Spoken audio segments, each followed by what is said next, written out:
Take the... It's your name, Lisa and you. Okay, sino? Tapos tayo sa translate. Lisa will translate. English, no Chinese. No, English.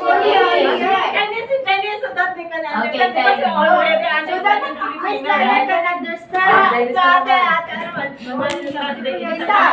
Translate mo sa ano? Mandarin. Chinese, go.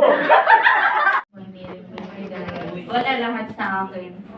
Tapos, yun nga po, nag-complain po ako ng demand. Tapos, nag-rescue naman po sila, pero binigay lang. Tapos, kinuha din ng pagkatapos yung follow-up ng case sa labor. After that ulit po, sabi ko gusto ko po mag-day off kasi no day off po ako eh. After a year po, nag-complain po ulit ako dun sa 1955 ng day off. Then sabi, ano rin po yung labor. Binigyan po ako 8 hours lang po. 3 times lang po ata yun. Opo, dinidak po nila yung day off ko. 3 times lang. To share the post from DCU case. So more people can know their right and more people can know that they can be removed like you. Sama sa sino, bro? The next is Rachel. How about you, Ate? And then Rachel muna. Rachel is handled by... Translate for you. Good morning po. I know this one. I'm Rachel Makapagal po. I'm from Tawian. And yung boss ko po is police. Police po yung amo ko. And nung 3 months pa po ako doon, hinihintay ko na ibigay sa akin yung ARC ko, passport ko, saka yung lahat ng IDs ko, documents. Tapos hindi nila binibigay. So that's my hypothesis because I can already see the result here from only 200 people. You can see the result. So more people involving in the survey, that means the more stable and reliable results. Yeah. Okay. So now the boring part. Okay. Effective dissemination of reliable information. So this is just going to be maybe an advice for our government. So you can see this chart. The upper right is very well. That's the hypothesis. And we'll examine if the hypothesis stays true in all the dimensions. And if the difference between a union member and a non-union member is significant. So general working condition, the question will be, do you have a written contract? And 88.5% have a written contract, which is good. And among this 88.5% of people, union member and non-union member, it's almost the same. That with with written contract, we have 89 people, and non-union member with written contract, we have 88 people. So it's almost the same, and the two combined makes the 88.5%. And among this 88.5%, only 87% keep a signed copy of contract. And it's almost the same, but you can see always the union member will be slightly higher than the non-union member. And I'll be running chi-square, but I'm just not sure if the chi-square test would show us the significance of the differences. But because we're still running all the chi-square part, and it will take some time, but we can see from the number itself, it's slightly higher. And this is the most interesting part, but I put it in part 2. So after part 2, you can all go to sleep. Because this is interesting. Okay, so among the 200 interviewees, only one of them, have lost part of their job and has resumed in some of their jobs at the time of the interview. And you can see that we have 22% of people that actually had salary growth during the pandemic. And this is kind of a hidden important question, because I would say this is a very important question in this whole survey. But it takes only 2 questions to get, like the data, like before and after the pandemic. And you can see the union members, 28% of the, like participants, they're union members, 28% of them, that means 28 people of them had salary growth during the pandemic. And 16 of the non-union members, they had salary growth during the pandemic. So union members, again, higher, which is good. And you can see this is the average. The average before, from the 200 participants, regardless of the membership, it was 17,919. And then during the pandemic, because of salary growth, the average became 18,686. And this is the more interesting part. You can see the red line, right? The red line and the green line. So you can see that a union member, the starting point for the union members were already higher. It was 18,143, and then all the way during the pandemic, it was 19,242. And you can see the slope. The deeper the slope, that means the growth is bigger, if you understand, right? Like from 0 to 1 it could be this, but from 0 to 10 could be this.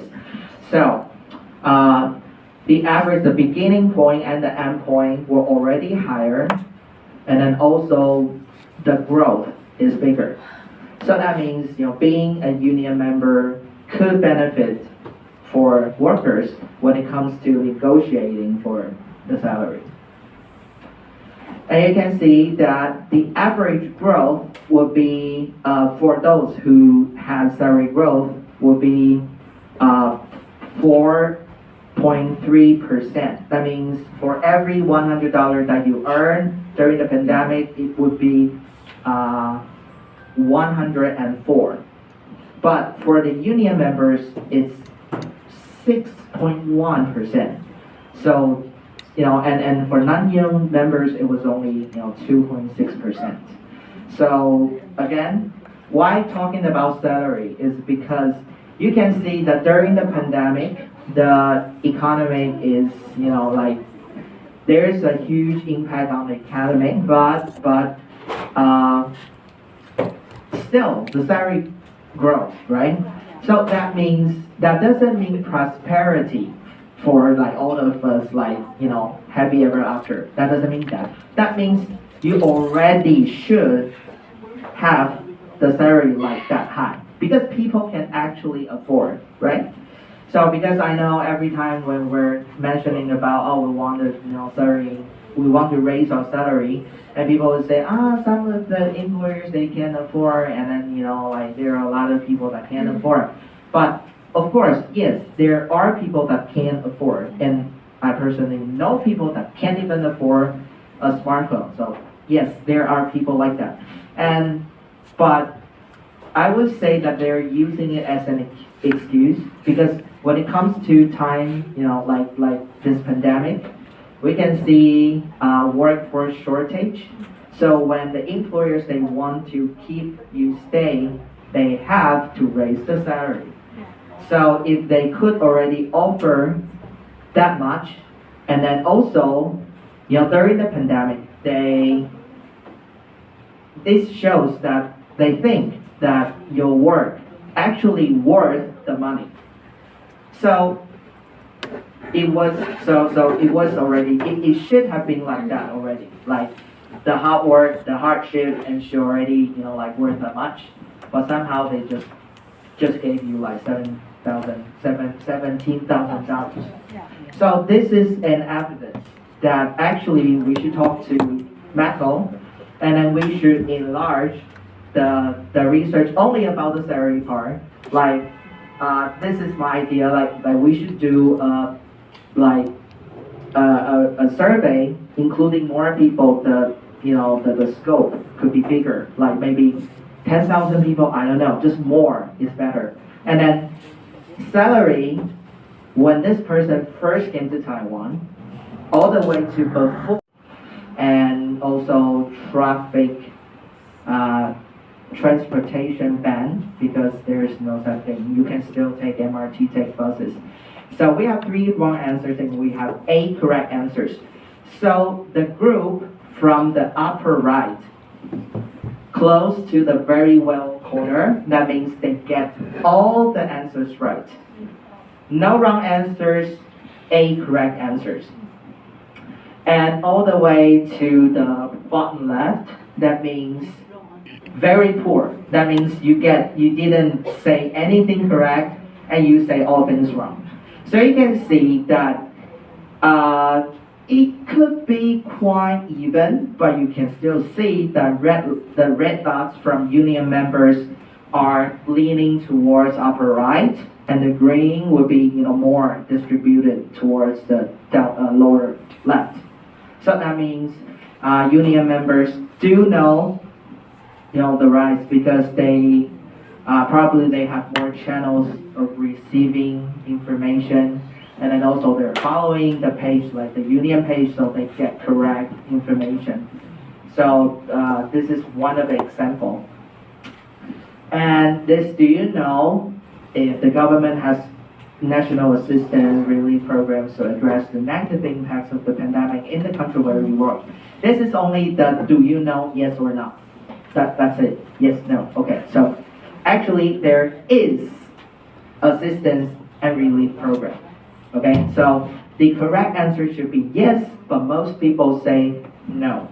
So that means the government, either they didn't use the right channel for the dissemination, or either, I don't know why, like most people, the government actually, they offer a relief program, but just somehow, at least domestic workers don't know. Yes, just only for Taiwan. Yes, that's the problem.